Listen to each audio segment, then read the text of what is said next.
ஒரு பள்ளிக்கூடத்தில் ஆசிரியராக பணிபுரிந்து ரிட்டையர் ஆன ஒரு கிறிஸ்தவ அம்மாவுடைய சாட்சி இது. அவர்களுடைய பெயர் சாந்தி குணாலன். அவங்க இந்த சாட்சி என்கிட்ட பகிர்ந்துக்கிட்டாங்க. அதை நான் அவங்களோட பகிர்ந்து கொள்வேன்.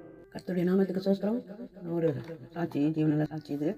அது என்னன்னாக்கா, கிளாஸ்க்கு வந்து ஹாஃப் இயர்லி லீவ் முடிஞ்சு நான் என்ட்ரு ஆகிறேன். அப்போ என்னோடய ஸ்டூடெண்ட்லாம் உட்காந்துருந்தாங்க கிளாஸில்.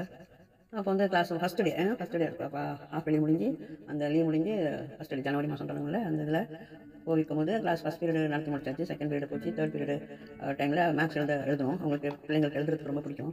அதனால் நான் என்ன பண்ணேன், அவங்களுக்கு பென்சில்லாம் கொடுக்கணும், எடுத்து கொடுக்கணும். அதனால் அவங்க என் கிளாஸில் ஒரு வால் கபோர்டு இருந்தது.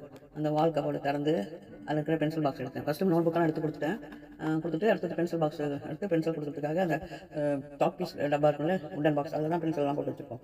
அதை எடுத்து கொடுக்கறதுக்கு அப்படி கையில் லெஃப்ட் ஹேண்டில் வச்சுட்டு ரைட் ஹேண்ட் அந்த பென்சில் பாக்ஸ் உள்ள போட போகிறேன். கையை உள்ளே போடாது அப்படின்னு ஒரு சவுண்டு.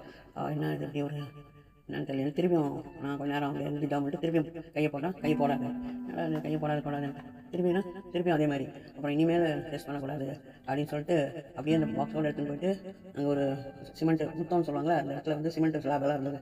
அதில் கொண்டு பாக்ஸோடு அப்படியே கவுத்தேன், என்ன இருக்குன்னு தெரியலன்னு சொல்லிட்டு பார்த்தா செந்தேல் கொட்டுச்சுன்னா அந்த ஸ்பாட்லேயே அளவுக்கு செந்தெல்லாம் அந்த ரெட்டை கொடுக்கு ரெண்டு இப்படி வந்து ரெண்டாக விரிஞ்சிருக்கும்.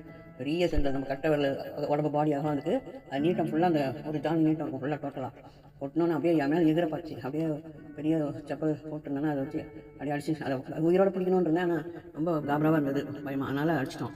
அதனால் அன்றைக்கி மாத்திரம் கையை நான் கடவுளுடைய சத்தத்துக்கு செவி கொடுக்காம நான் கையை உள்ளே போட்டிருந்தேன்னா கண்டிப்பாக எனக்கு தேவை கொட்டியிருக்கும். அந்த இடத்துலேயே வந்து நான் மறுத்தி போயிருப்பேன். அதனால் காடு பாருங்கள் அவங்க பிள்ளைங்களை எப்படி காப்பாற்றுறாங்கன்னு சொல்லிட்டு. அதனால் நான் ஒவ்வொரு நிமிஷமும் நான் அவங்களுக்கு வந்து நான் காடுக்கு வந்து ரொம்ப தேங்க்ஃபுல்லாக இருக்கணும். நம்ம இதை நினச்சி அடிக்கடி நான் நினைப்பேன் வாழ்க்கையில், எப்படி இந்த காடு எப்படி காப்பாற்றுறாங்க. அந்த காலத்துலேருந்து ஆதாமேவாலை காப்பாற்றுறாங்க சாத்தான்ட்டு. இந்த நிமிஷம் வந்து நம்மளை வந்து நமக்காக போராடிட்டு இருக்காங்க. அதனால் நம்ம நன்றி கட்டவங்களாம் இல்லாதபடிக்கு அவர் சொல்லி கேட்டு நடக்கணும், அவ்வளோதான். கீழ்ப்படுதல் வந்து முக்கியம். ஆவிக்குரிய ஜீவத்தில் கீழ்ப்படுதல் ரொம்ப முக்கியம். இதை நான் அன்றைக்கும் தெரிஞ்சுக்கொண்டேன், இன்றைக்கும் அப்படி இருக்கிறதுனால கர்த்தருக்கு மகிமை உண்டாவதாக. இந்த சாட்சியை நான் சொல்வதற்கு கிருபை செய்ததற்காக நன்றி செலுத்துகிறேன். ஆமென்.